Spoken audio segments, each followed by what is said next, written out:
Alguém dá um oi aí? Oi. Obrigado, Rafa. Então, vamos lá. Pessoal, aula resumo, tá? Amanhã é nossa prova. Reações de oxidação de alcenos. Só que um detalhe, né? Quando a gente fala em termos de exercício que envolve reações, pode vir reação de adição, reação de substituição, porque geralmente está tudo junto e misturado, ok? Bom, sobre a reação de oxidação de alcenos, o professor destaca o quê? Qual é o produto da ozonólise? Né? Para que ocorra uma reação de ozonólise, tem que ter o quê? Ozônio na presença de água e zinco. Então, na ozonólise, nós teremos como produto, tá? E aqui já destaco para ti, algumas informações vão ser extremamente importantes. Qual é o produto formado pela ozonólise?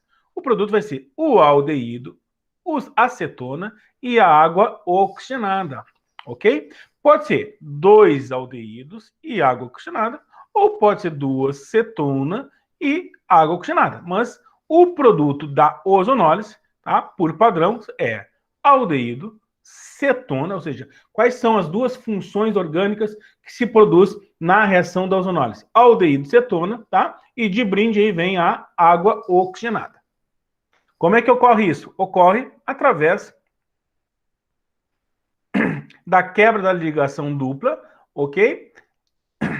E né, aqui vai formar uma dupla aqui, vai entrar um oxigênio e um oxigênio, e a gente vai fazer a seguinte análise, ó. C dupla O, só vai um pouquinho rápido, tem bastante coisa para falar. C dupla O, hidrogênio, nós temos o nosso aldeído, e o C dupla O, hidrogênio, ó, aqui nós temos, aqui um outro aldeído. Aqui tá propanona? Não, aqui tá errado, tá? Aqui teria que ser 2 aldeído nessa reação química. Para que seja uma propanona, teria que ter aqui um grupo CH3.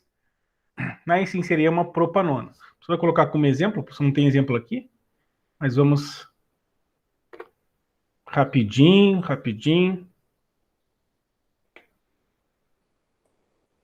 Então vamos montar uma ozonólise. Então CH3, CC dupla, outro aqui um CH3, aqui hidrogênio e aqui um CH3 e ozônio. Então vai ocorrer a quebra da ligação, ocorre a quebra aqui da ligação, vai formar aqui um C dupla O e um C dupla O aqui, ó. Então aqui nós temos a formação de uma cetona e a formação aqui de um aldeído, ok? E como vai ser na presença de água, vai sobrar um oxigênio que vem aqui para a água, formando água oxigenada. Então, o produto de uma ozonólise é cetona,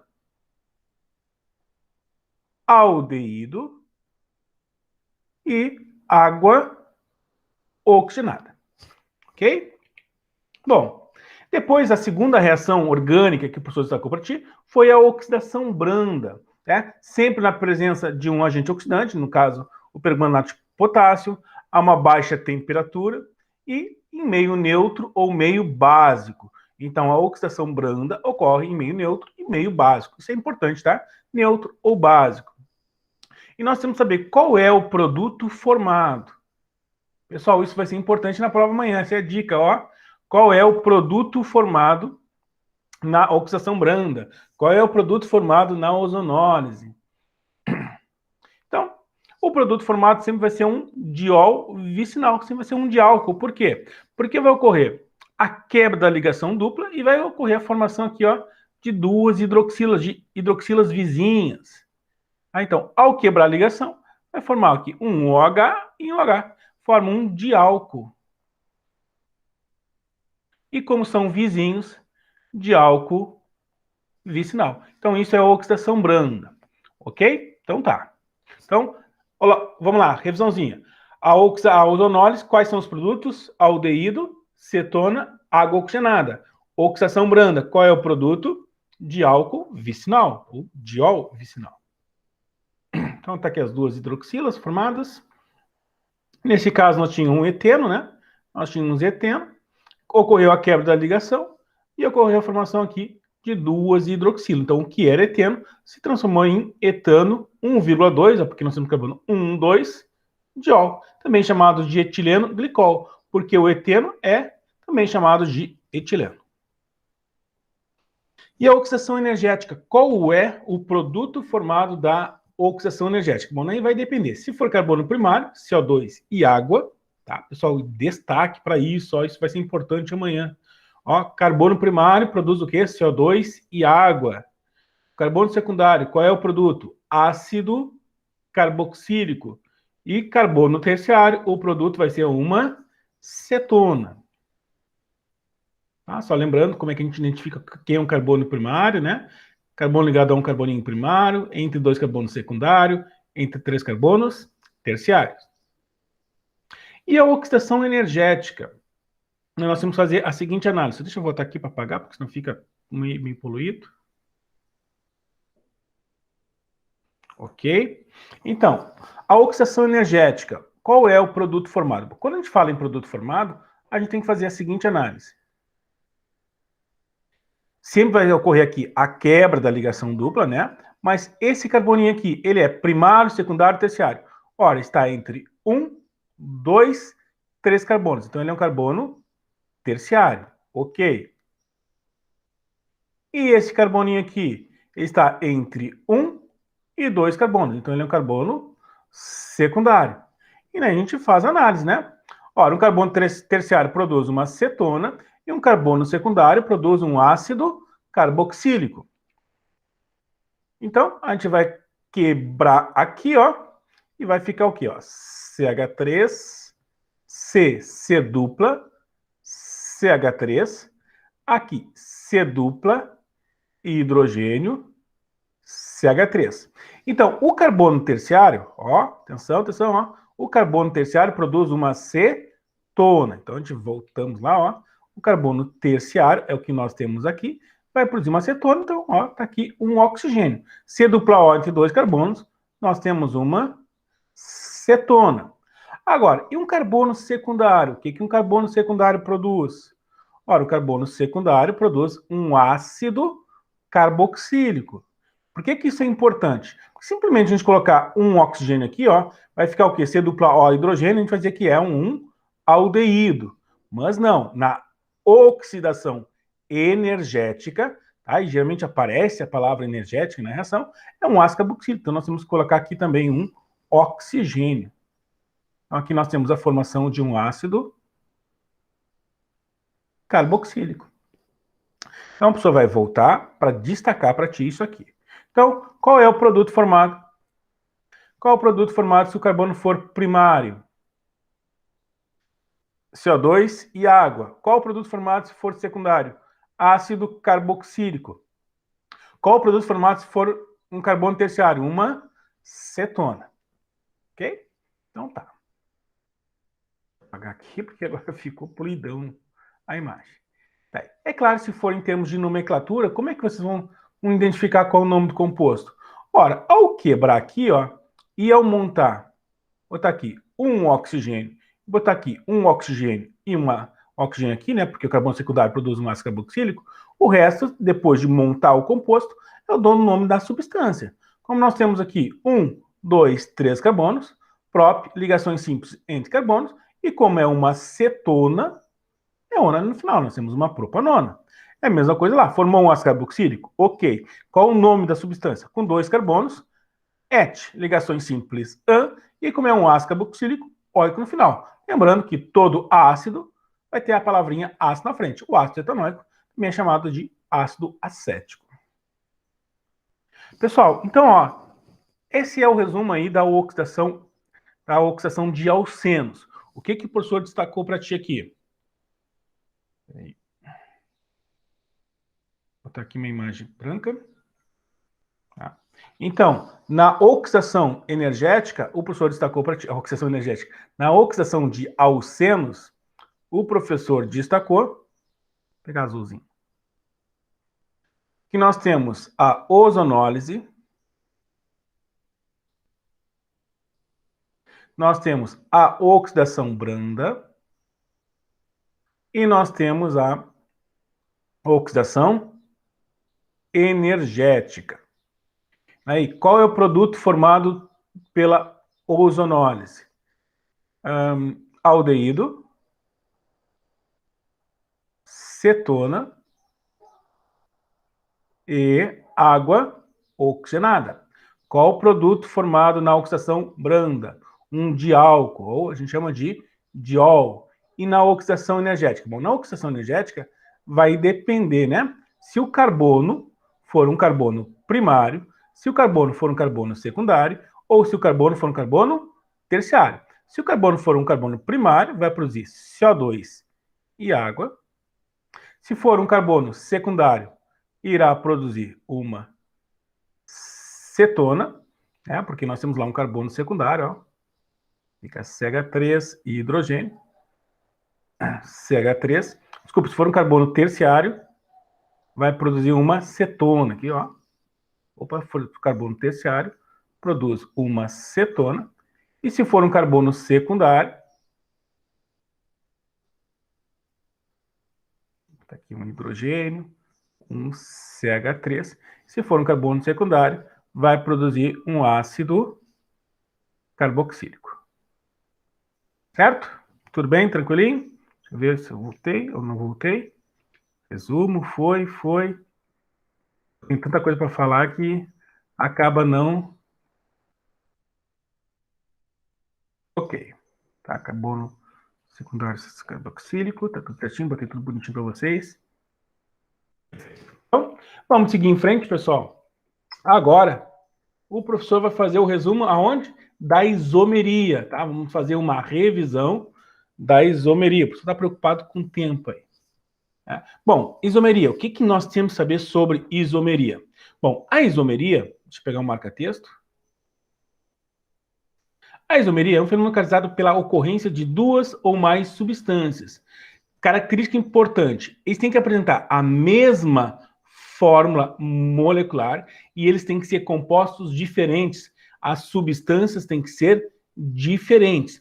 Essa é a condição para que um composto apresente isomeria. Eles têm que ser diferentes entre si com a mesma fórmula molecular. E qual é a classificação? Quais são os tipos de isomeria que nós temos? Nós temos a isomeria de função, nós temos a isomeria de posição, a isomeria de cadeia, a isomeria de compensação, também pode chamar por metameria, a isomeria dinâmica e também pode chamar por tautomeria. O que é importante destacar? Importante destacar que são a mesma fórmula molecular e os compostos são diferentes. Só que isso é isomeria plana, aquela que a gente pode escrever no papel. E o primeiro tipo, só destaca a isomeria de função. Bom, nós vamos ter dois compostos. Como é que nós sabemos que esses dois compostos, eles são isômeros? Basta contar a quantidade de elementos. 2 carboninhos, 3, 5, 6 hidrogênio e 1 oxigênio. Lá, 1, 2 carboninhos, 3, 6 hidrogênio e 1 oxigênio. Então, repare que eles têm a mesma fórmula molecular, ok? Agora, os compostos são diferentes? Sim, ó. Aqui nós temos o álcool, na realidade nós temos o etanol, nós temos o etanol, e aqui nós temos, ó, um éter. Aqui nós temos um éter, que no caso vai ser um metóx, e aqui metano. Metóx, metano. Então, o etanol e o metóx, metano, eles são isômeros. Qual o tipo de isomeria? Isomeria de função. E por que são isômeros de função? Porque a diferença entre o metóximetano e o etanol está na função. Um é a função álcool e o outro é a função éter. Deixa eu apagar aqui.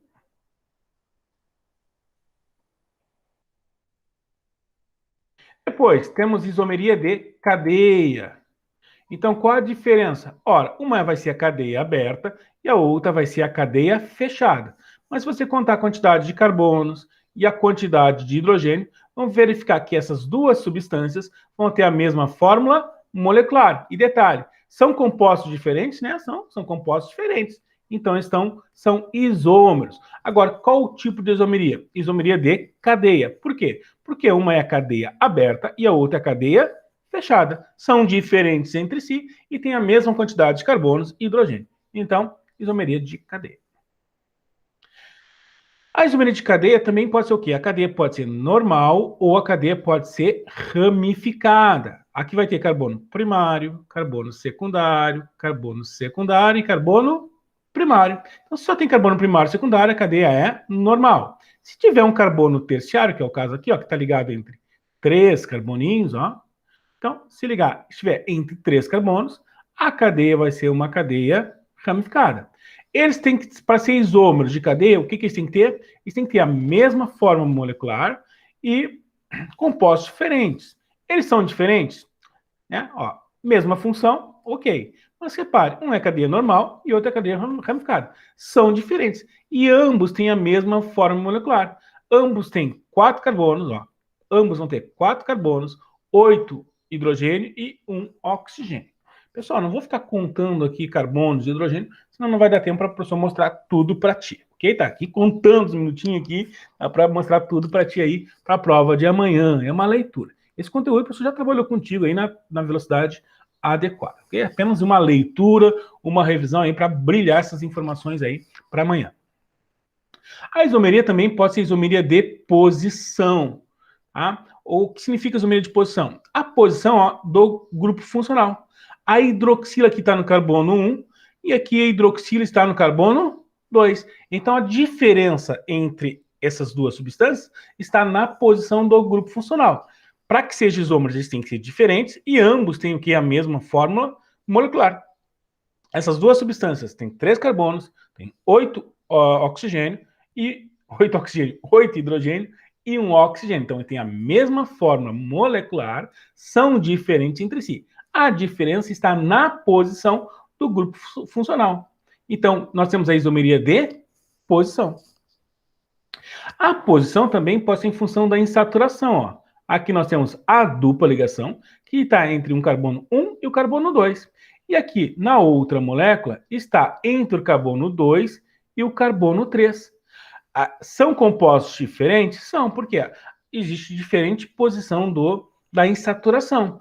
Agora, são isômeros? São. Por quê? Porque ambas as substâncias têm 4 carbonos e 8 hidrogênios. Então, ou seja, têm a mesma forma molecular, são diferentes entre si, ok? São isômeros. Mas qual a diferença entre eles?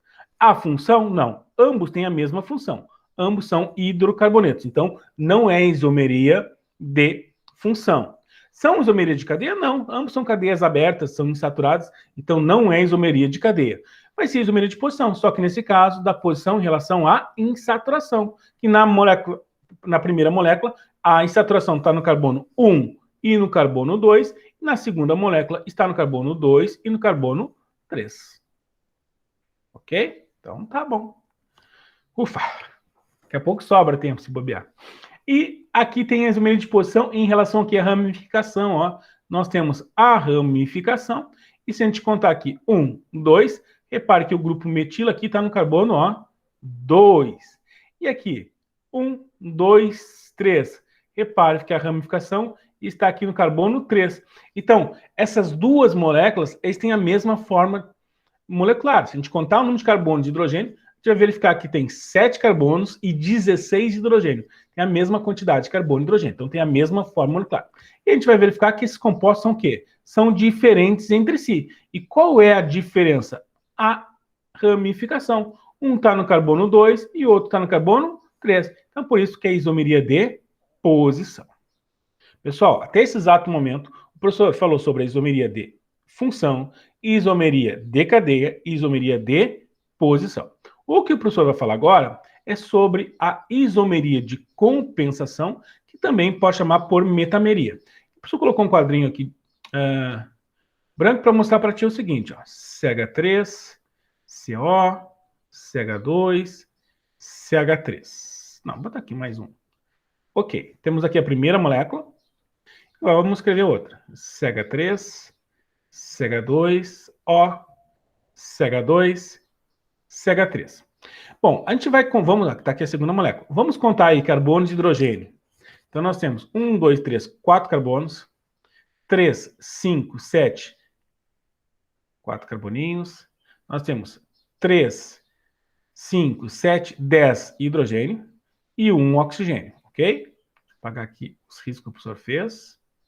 Aqui, 1, 2, 3, 4 carbonos, 3, 5, 7, 10 hidrogênio e 1 oxigênio. Então, o que a gente pode identificar? Que essas duas substâncias têm a mesma fórmula molecular. Agora, qual é a diferença entre elas? Ora, a diferença está na posição do heteroátomo. Ó, a posição do heteroátomo. Essa é a única diferença que define a isomeria de compensação, que também pode chamar por metameria. Porque o heteroátomo, na primeira molécula, vou pegar a caneta vermelha, está entre o carbono 1 e o carbono 2, e na segunda molécula está entre o carbono 2 e o carbono 3. Então, posição diferente, ó, do heteroátomo. Então, aí nós temos a isomeria de compensação, ó. Isso é importante para a tua prova, tá lá na tua prova algo parecido com isso. Eu lembro disso. Bom, e a isomeria dinâmica, tá? A isomeria dinâmica tá aqui, ó, a dica, ó, essa setinha, ó, às vezes aparece só uma seta, mas com sentido, ó.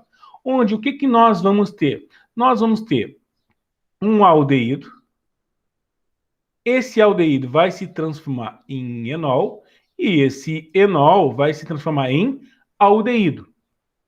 Quando ocorre isso, nós temos a isomeria dinâmica, onde um se transforma no outro, ok? Através do movimento de elétrons e de átomos, certo? Isso é a isomeria dinâmica. O que nós temos que saber que vai ser o aldeído se transformando em enol e o enol se transformando em aldeído.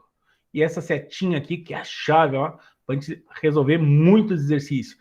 Geralmente aparecem duas moléculas, onde um se transforma no outro. Então, aí, provavelmente, a isomeria dinâmica, que também pode chamar por tautomeria. E também pode ser em função da cetona. Ó. Cetona se transformando em enol, ou enol se transformando em cetona.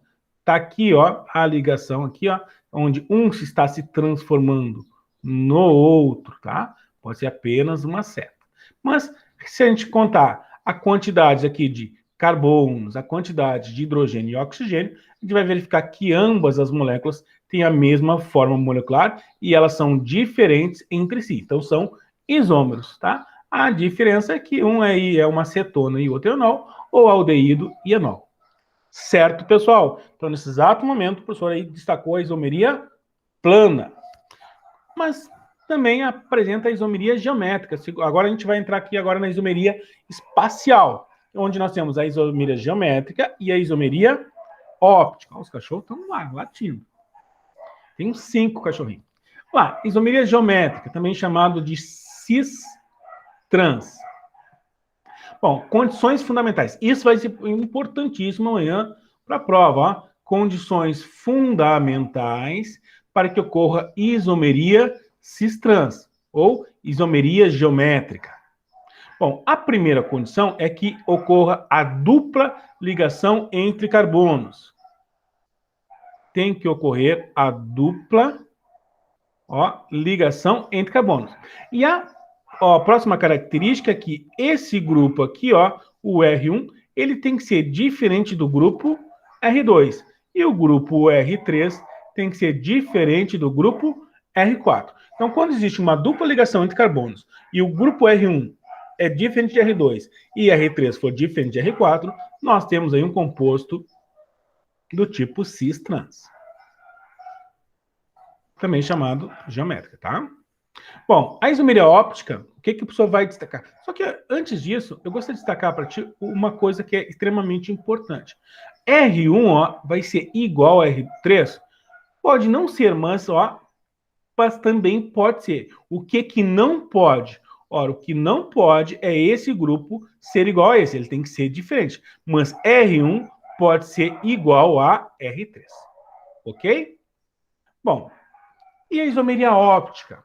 A condição necessária para que ocorra a isomeria óptica é que a substância seja formada por moléculas assimétricas. Né? E, pessoal, lembre-se que o desenho da simetria, o A a gente consegue dividir bem no meio aqui, e esse lado aqui acaba sendo igual a esse lado aqui. Agora, se a gente dividir a mão, aí não, né? A gente vê que esse lado aqui é diferente do outro. Então, nós temos aí algo assimétrico. Mas, quando a gente fala sobre a isomeria óptica, o que nós temos que se ligar? Bom, quando é que um composto ele apresenta atividade óptica, ou seja, vai desviar ali o plano da luz polarizada? Ele tem que apresentar um carbono assimétrico. Isso é importantíssimo. Mais uma dica aí para a prova. Tem que apresentar um carbono assimétrico. Para que ocorra a isomeria óptica, tem que apresentar um carbono assimétrico, também chamado de quiral. Mas quando é que uma molécula apresenta um carbono assimétrico?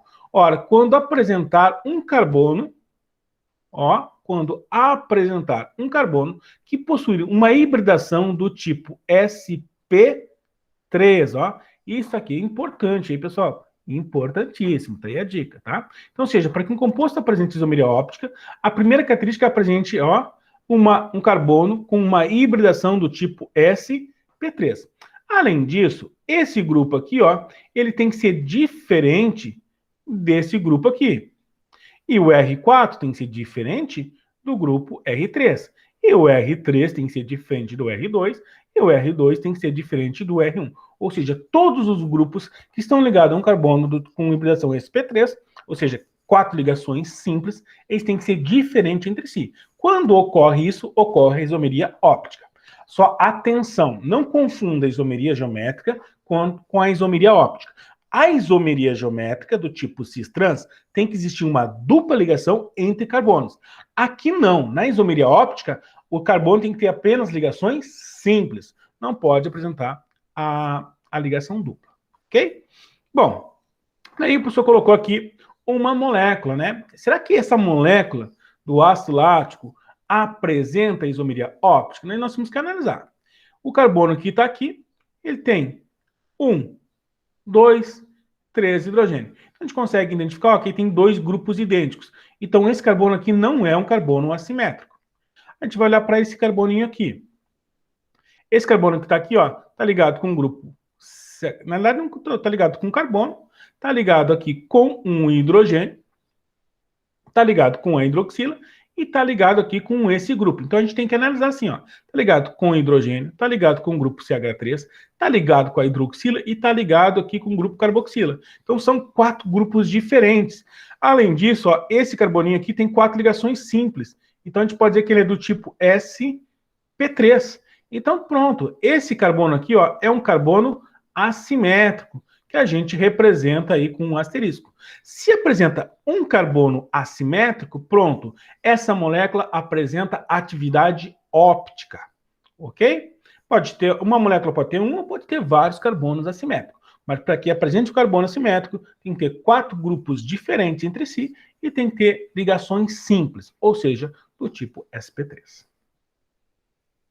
E para a gente calcular a quantidade de isômeros opticamente ativos, a fórmula é 2 na N, onde N é o quê? É o número de carbonos assimétricos. Então, nesse caso, nós identificamos que tem um carbono assimétrico. Ok, então quantos isômeros opticamente ativos vai ter essa molécula? Então, vamos lá na fórmula, 2 na N. O N é 1, né, porque tem um carbono assimétrico, e a gente vai dizer que tem quanto? 2 isômeros opticamente ativos. É claro, se tem 2 opticamente ativos, um vai ser destrógeno, ou seja, um vai desviar para a direita e o outro vai desviar para a esquerda. A gente chama de levógeno. Agora, quantos são isômeros opticamente inativos? Vai ser sempre a metade. Um vai ser isômeros opticamente inativos. Só que existem ainda as chamadas misturas racêmicas. As misturas racêmicas, que é a mistura de ambos racêmicas. Tá? Então, as misturas racêmicas vai ser sempre a quantidade de isômeros opticamente inativos. Então, nós vamos ter uma mistura racêmica. Certo, pessoal.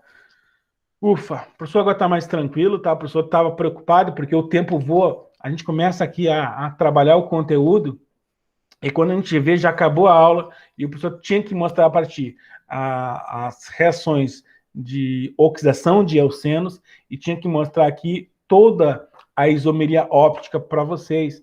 Não precisa estar preocupado. Será que em uma aula vai dar tempo para fazer essa revisão? Graças a Deus, deu, tá? Pessoal, essas são as informações aí necessárias para você sair muito bem amanhã na prova. É claro que as aulas anteriores são aulas aí, né, bem organizadas, completas. O ideal é que vocês assistam aquela aula aí para a prova de amanhã, tá? Aqui é apenas uma leitura aqui, uma revisão aqui do conteúdo que o professor trabalhou contigo, que foi as reações orgânicas, tá? E aqui a parte da isomeria. E pronto. Agora estou tranquilo, graças a Deus. Né? Então, é isso. Que bom, que bom, que bom. Consegui. Né? Um pouquinho na velocidade 10. Para aqui a gravação.